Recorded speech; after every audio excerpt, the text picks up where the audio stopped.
Estamos aqui iniciando mais um Papo, Café e Fotografia.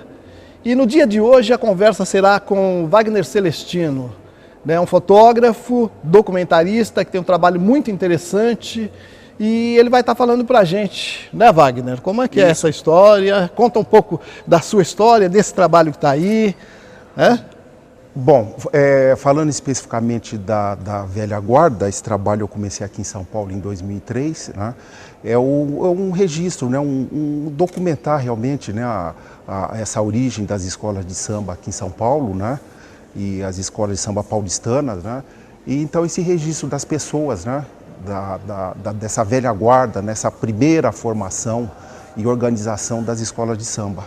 Perfeito, né? Que ótimo, porque assim, esse trabalho, ele é um trabalho que você vê que tem um recorte, os retratos têm um recorte muito delicado, né? Você é um excelente retratista, isso não é para qualquer um, né? Quer dizer, a fotografia, principalmente hoje em dia, qualquer um faz fotografia, né? Mas as pessoas esquecem que é preciso estudar para se tornar fotógrafo. Você vê, o Wagner Celestino tem um traço totalmente refinado. Eu queria que você falasse um pouco de cada fotografia, essa coisa desse contraste que tem. A ideia era fotografar sempre em estúdio, sempre externa, né? Você vê que a maioria são externas, é um trabalho que naturalmente foram feitos tudo em preto e branco, mas com luz natural. Então, como é que era essa vivência naquele momento? Como foi isso? Bom, este trabalho ele foi feito com equipamento analógico, negativo preto e branco, e eu em nenhum momento eu usei o flash, ou de estúdio, ou manual, né? Às vezes até eu cheguei a desmarcar, né? Principalmente em São Paulo, o tempo nublado, né? Porque a ideia realmente era explorar, né? a luz natural, né? E eu consegui ir na casa das pessoas, né? Então eu rodei São Paulo de ponta a ponta durante esse período. Então, e me diz uma coisa, Wagner, qual você fez primeiro? A gente vê ali que tem seu Carlão, tem, né, uma série de pessoas que são representantes, né, dentro do samba paulistano. Quer dizer, isso é um documentário, isso é uma coisa histórica, até porque muitos desses que estão aí hoje já passaram para o outro lado. Sim. Né? Então, né? Fora do combinado. Exatamente, é um privilégio você poder ter feito isso, né? Tem todo um engajamento, né, social e político, né? Isso, não partidário, né? Mas não partidário. É uma atitude política. O partido sim. Fotográfico, né? O partido do ser fotógrafo, né? De ser o documentarista, né? Que é uma forma de você manter viva isso, né? Porque a fotografia é documento, né? E nós somos documentaristas, nós somos responsável por isso, né? Você ter um trabalho desse nível é uma coisa muito delicada, né? Muito... Né? Esse trabalho começou com a dona Filomena, que é a senhora que está olhando para cima, do lado do Feijoada. Então a dona Filomena que foi a primeira pessoa, né? Porque eu não conhecia ninguém. Eu nervoso, eu falei, como é que eu vou conversar com o seu nenê, né? E a dona Filomena foi assim a primeira pessoa que ela, em momento, né, logo no final do nosso bate-papo, ela já pegou toda a agenda dela, me passou o telefone do seu Carlão, da Malu, né? Quer dizer, ela te levou para esse universo, ela te apresentou, né? Isso. Então, através da dona Filomena, né? A primeira pessoa que na realidade foi na UESP foi a Cida, né? Ou a Preta, né? Que me passou alguns contatos, né? E aí depois a dona Filomena contou a história dela do samba, eu expliquei a proposta do projeto, né? É um projeto não comercial, em nenhum momento pensei em editar um livro para vender, né? É uma distribuição, na realidade ele seria, ou espero que consiga viabilizar isso, para levar para as escolas públicas e particulares, né? Eu acho que assim, todo trabalho como esse é um trabalho de responsabilidade, isso fica, né? Isso já fica, a fotografia ela já está aí para atestar isso precisa ser passado, né, para as comunidades, para as pessoas aprenderem isso, saber um pouco da nossa história, que cada vez vem acabando mais, né? Isso, e parte dessa história, né, infelizmente as pessoas faleceram, né? Então esse é um registro... Isso você registrou só em preto e branco, ou você tem algumas coisas em cor disso? Não, tudo preto e branco e negativo, preto e branco. Que excelente. Não tem nenhuma interferência de Photoshop, nada.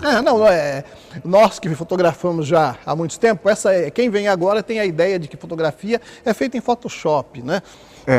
É uma ferramenta. É uma ferramenta, mas é uma ferramenta que você usa apenas para um detalhe, uma coisinha ou outra. Porque nós somos da geração do laboratório fotográfico, que seria o Photoshop, né? É o mesmo que você acontece. Você trabalharia dessa forma, né? mesmo... Era feito no laboratório preto e branco, era aquela, né, era uma coisa mais intensa, né?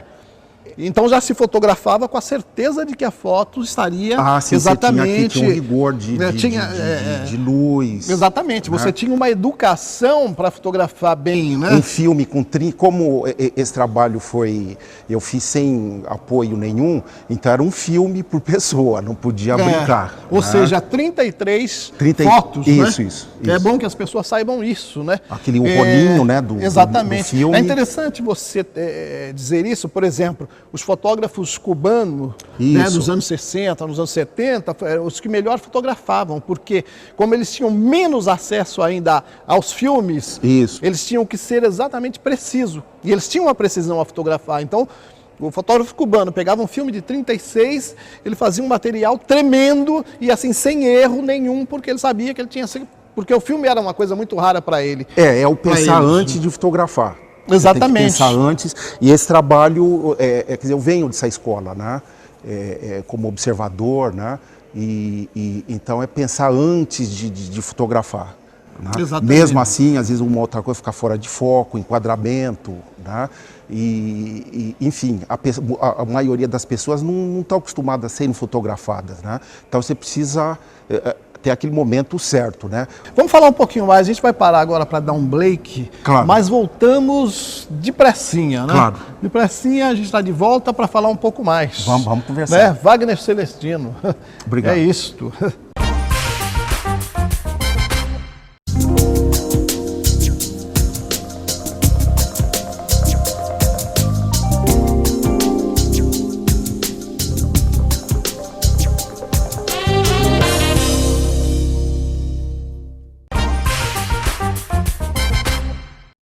Então, estamos de volta aqui nessa conversa interessantíssima com o fotógrafo Wagner Celestino, que está falando um pouco da vivência de poder documentar a história do samba paulistano, dessas pessoas que fizeram a história do carnaval paulistano. Você estava me falando com relação ao que ficou esquecido, ao Zelão e tal. O Zelão foi indicado pelo Cabecinha, que foi diretor de bateria da Mocidade Alegre. Então, conversando com o Cabecinha, que foi indicado, porque aí a indicação foi indicando... Correto. Né? Uhum. E eu, através da Malu, que foi através da dona Filomena, a Malu me falou do Cabecinha, aí eu entrei em contato com o Cabecinha, que fazia na época já falecido, né? Na época ele fazia parte da velha guarda do Mocidade Alegre. É bom destacar, porque eu não fiz por escola. Em nenhum momento eu privilegiei nenhuma escola. A importância do trabalho são as pessoas. Correto. Você começou quando exatamente?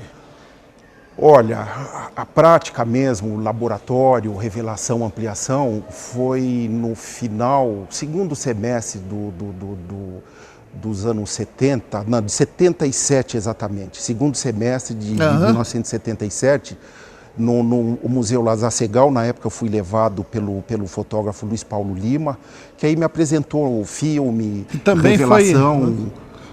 Eu também fui levado pelo Luiz Paulo. Isso. Também cheguei no Museu Lazar Segal dessa forma, né? E na época o Segal tinha um plantão fotográfico. Você tinha um cadastro inscrito devidamente, né? Então você podia fazer suas coisas fora, ou você, lógico, levava o filme e papel. Então o museu... Mas o ato de fotografar mesmo, você iniciou onde? Você começou, você aprendeu, você fez curso? Como foi isso? Não.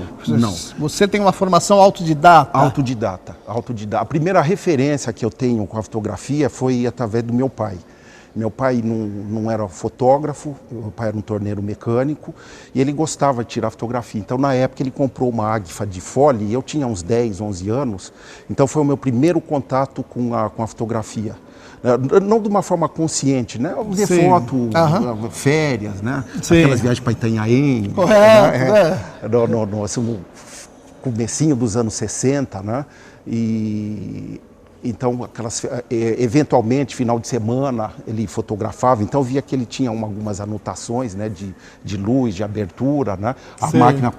Quer dizer, então o aprendizado vem de família, né? Essa coisa dele ter essas anotações. Observação. Isso, aquilo me chamou a atenção. Isso. Entendi. E depois foi um momento, né?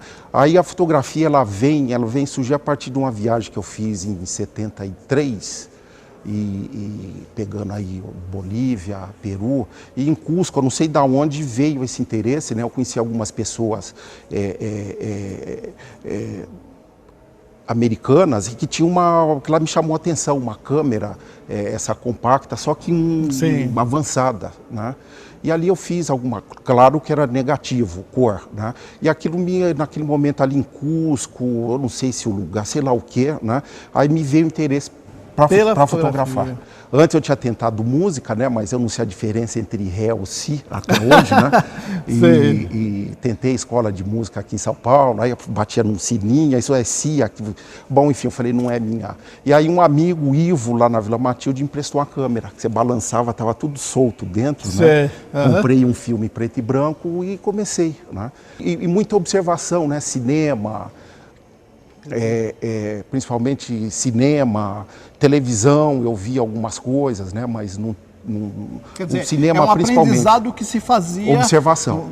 A base é uma coisa mais empírica mesmo. Você começa a observar um detalhe aqui, uma coisa ali, né? E começa a estudar. E você vê com a digitalização, hoje isso está se perdendo, né? Porque tem uma série de câmeras hoje que te dá um potencial muito grande, então tem muita gente fotografando de uma forma totalmente sem nenhum compromisso. Isso faz com que as pessoas não se dediquem a estar se aproximando mais para aprender fotografia, aprender a fotografar, aprender história da fotografia, que é importantíssimo, né, para você poder fotografar bem. Então, esse início, quando o Luiz Paulo me levou para o Lazar Segal, para o museu, ali eles têm uma biblioteca fantástica sobre fotografia, principalmente, né? Então, eu comecei a ver, né? Comecei ali nos intervalos, né? O Cartier-Bresson, enfim, e outros fotógrafos, né? E então passei a observar. Eu lembro de foi até um sábado à tarde, o jornal um telejornal da Globo mostrou uma reportagem com Walter Firmo, né? Que é a minha primeira e grande referência da fotografia, porque tem algumas coisas, a minha vivência de subúrbio ali na Vila Matilde. É muito próximo, né? Ele também teve uma vivência. E o Firmo, né? Ele registrou isso, eu falei, putz, né? Tá até chegar a velha guarda. Né? Exatamente. E esta semana mesmo vi um documentário do Walter Firmo e ele falava exatamente isso, porque ele fez todo esse percurso nos subúrbios cariocas, né? Isso. É que ele fez muito isso, documentou muito isto, e depois, quando ele foi para os jornais, ele ficou até 7 anos nos jornais que ele trabalhou, ele ficou fotografando sempre em preto e branco, durante 7 anos. Depois disso, ele começou a fotografar, que ele começou a entender cor, que ele começou a vivenciar isso, e hoje é o mestre da cor, né? Tem um trabalho fantástico, é uma referência mundial, né? Sim, é o primeiro grande repórter fotográfico da imprensa brasileira, né? Que depois teve aí passa a ter uma organização, né? O fotógrafo dentro dos jornais era visto de uma outra forma a partir de um momento, né? A revista Realidade, né? Então a fotografia ela tomou um outro rumo, né? Passou a ter um outro conceito, né? E o Walter Firmo essa mudança, né? Esse novo caminho da fotografia entre o Walter Firmo como primeiro grande. Ele é uma referência 100% em cima disso. Vamos fazer mais uma quebradinha e voltamos já. Claro. Daqui um pouquinho a gente já está de volta. Né? Ótimo. Nesse papo aqui com café e fotografia. É isso. Sem adoçante, com açúcar.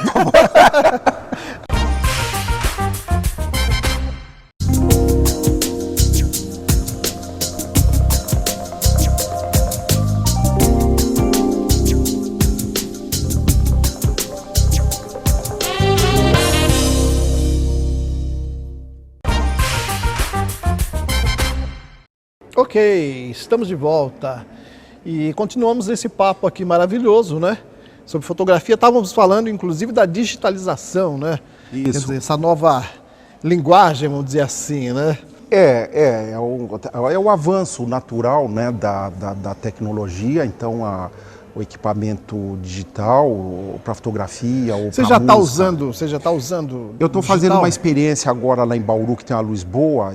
Eu tenho uma câmera, uma digital, ela não é profissional, mas eu tenho retornado algumas É aquilo coisas que a gente fala, interessantes. né? Porque assim, uma câmera profissional, ela compõe, ela ajuda muito, mas necessariamente, se você tem uma câmera, você já fotografa bem, né?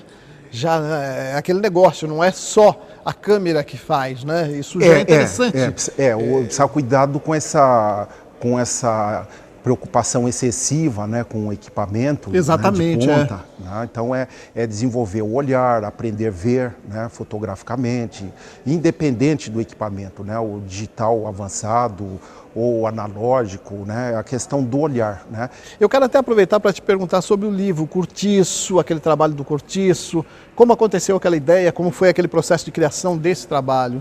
Eu fui convidado em 97, isso pelo José Flávio Martins e pelo José Joaquim de Carvalho, dois amigos assim da antiga, né, da época de escola.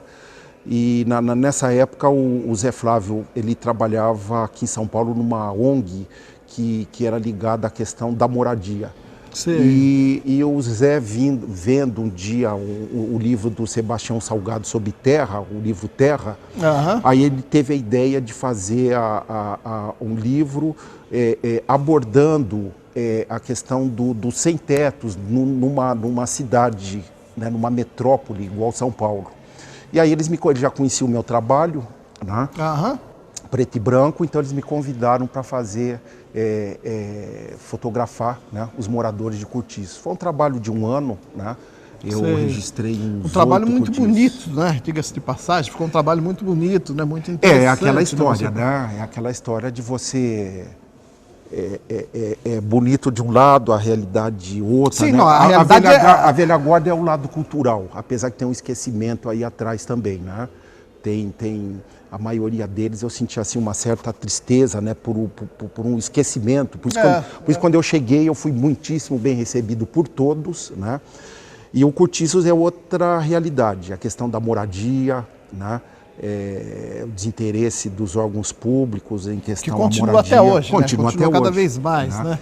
Então esse trabalho, a questão das crianças, Exatamente. né? Das famílias que querem e queriam, principalmente, né, pagar o condomínio, o espaço, né, comprar, né, e não uma coisa Sim. dada. Queriam estar fazendo... Né? Isso. Mas esse é um problema que continua. Então, o interessante dessa história toda, no geral, é que nós, fotógrafos, estamos sempre inseridos dentro desses contextos, né?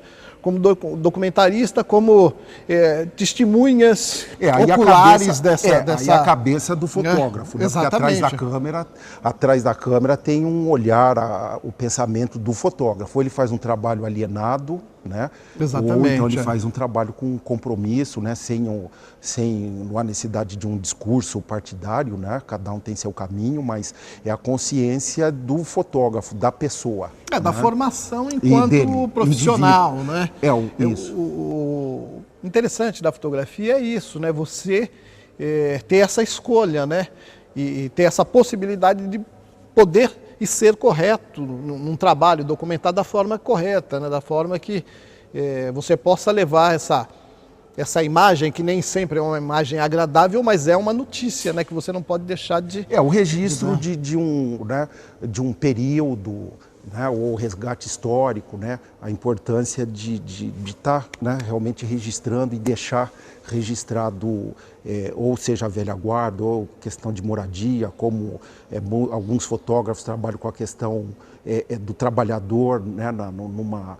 O livro Cortiço, no caso, ele foi distribuído, né? Ele foi distribuído. Ele foi vendido em parte pelas ONGs, né? Pela ONG que me convidou na época, que era Apoio, né? Na qual... Mas ele chegou a ser distribuído, por exemplo, para as escolas? Não, foi uma tiragem pequena. Foram 2.000 exemplares. E normalmente ficou quem tinha contato com... Na época, o movimento do Sem Teto estava se organizando em São Paulo. Então, o livro ele ficou para arrecadar fundos, né? E ou por hora distribuído gratuitamente, né? Então, na realidade, ele acabou circulando mais as pessoas ligadas ao movimento do sem teto. É preciso haver cada vez um envolvimento maior e interessante que agora está crescendo, né? Você tem mais oportunidade. A fotografia hoje, mesmo com o advento da internet, de certa forma, é um outro espaço para publicação, embora se publica-se muita coisa ruim hoje, né? Mas não deixa de ser também uma nova vitrine para você tem outras ferramentas. Seus trabalhos, né? Como eu falei da digitalização, né, da criação gráfica, então hoje você com o computador você faz um livro em casa. Lógico que você vai imprimir fora, mas você edita um livro em casa. Sim. Né? Manda um arquivo fechado se quiser para uma gráfica, né? Lógico, aí tem impressão, né? Sem dúvida, uma série de coisas. Então, são ferramentas novas. Eu não sou contra a digitalização, né? Não, mas são ferramentas novas. Até agora, porque a digitalização chegou para ficar, né? E vai continuar. Sim, claro. Ok, vamos ali tomar um café então agora, vamos ali, né? Vamos até lá aqui. Uma coisa que acho muito interessante nesse seu trabalho é esse enquadramento que você dá a essas fotos. Tá aqui o nosso café maravilhoso, hein? Opa, obrigado. Que maravilha. Obrigado. Muito obrigado. Então, como eu estava dizendo, é interessantíssimo esse enquadramento que você dá em cada uma dessas fotografias. Eu acho que como retratista é excelente, cara. Acho que... Na realidade, o formato dessas fotos, elas são retangulares. E até por também a liberdade, né, do trabalho, aí Isso foi feito em 35 milímetros? 35, isso. Então, na verdade, elas são fotos horizontais, mas aí o enquadramento me permitiu, por exemplo, essa do seu Paulo Portela, me permitiu aproveitar a sombra, ele não centralizado, naquela famosa regra do terço, né, dos 3, né? Então me permitiu cortar, mas na realidade tem mais foto aqui. Mesmo essa sombra, eu acho interessantíssimo o aproveitamento dessas sombras, né? A observação da luz, né? Aquela tarde, umas 3 horas da tarde. Mas em todas elas tem isso em comum, na maioria delas, né? Isso é muito interessante, né? Até essa linha que dá. Maravilha. É isso então. Estamos aqui finalizando mais uma vez esse programa aqui com o meu amigo Wagner Seletino. E finalizamos com o nosso café maravilhoso. E voltaremos. Um grande abraço a todos. Obrigado. Eu agradeço, Roberto. Maravilha. Obrigado você, sua equipe. E foi um privilégio, um prazer estar conversando com vocês. Viva! Viva!